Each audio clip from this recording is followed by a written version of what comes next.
Okay, back to recording fish data. Once and during processing a fish, cutting, removing aging structures, you need to record the information. For example, in your yellow field book, a good way to set your field book up for ease of reading data is like this one, with a heading fish number, SPC, which indicates species of fish, for example, whitefish, sucker, or pike. FLEN or FLEN equals fork length, it's just a short form, and total length, round weight or weight of fish, RWT, and then this is sex and maturity of fish. Sex and maturity of fish are easy as it is broken down into male and female. M for male, F for female. Maturity is mature and immature. Once again, I like to state that this is complicated and try your best. If it is unknown for sure, please just write unknown. When you remove the aging structures, for example, common white sucker, the first one we did, we removed the left pectoral fin ray. That fin ray is stored in a scale envelope. Most important on the scale envelope is the fish number. How the fish number works is each individual fish that you process would get a fish number from 1 to 20 or 1 to 30, but no two fish can have the same number. So just once again, most important, each individual fish has a different fish number, and that fish number must be indicated on the aging structure, the WorldPak where the mussel sample goes, and it must relate back to your data that you've recorded in your little yellow book. So each individual fish will get measurements, aging structure with fish number, and mussel sample with fish number. This is illustrated in great detail in your manual. Please refer to manual if you have any further questions. Part of Step 6, recording data, includes collecting and storing aging structures. At this point, I want to show you the different ways we collect and store the aging structures.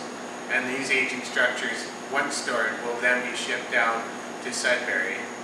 And I will go through now the 3 different storage techniques we have for these aging structures.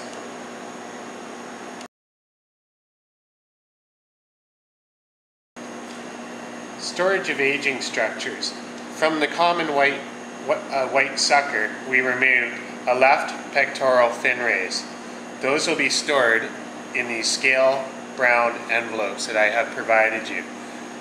The fin ray can go directly inside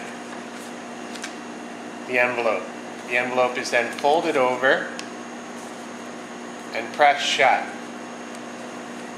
All you have to remember on this envelope is to record fish number, what the species was, the date it was collected, and the location, which will be the Severn River.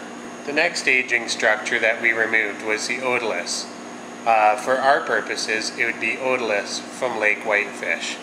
When you remove the otoliths, as I suggested while removing that these need to be cleaned, it is best when the otoliths are wet to put them on the top of your hand and just rub them in and remove that slime from the otoliths. Just rub it around the top of your hand until the otoliths are more or less dry. Then, with the provided container, unscrew the lid and place otoliths in the container. Place the lid back on the container, and on the white mark provided, once again, you will need to record the appropriate fish number and fish species that it's from. The mussel samples that we have collected for contaminants need to be stored in Whirlpacks.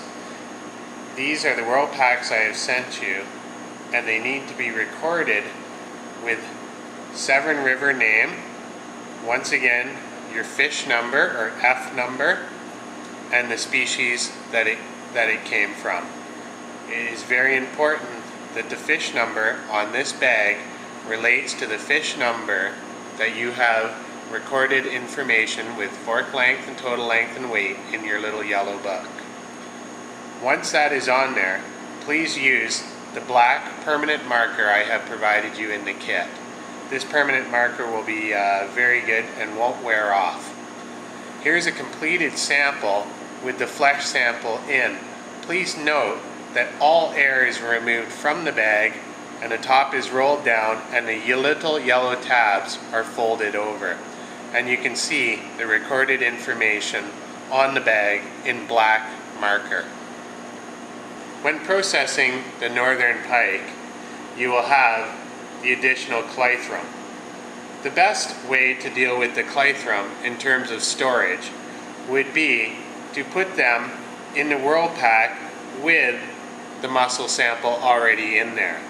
That way we will not confuse any fish numbers, and we can keep the flesh that's already on the clythrum from rotting by putting these in the freezer.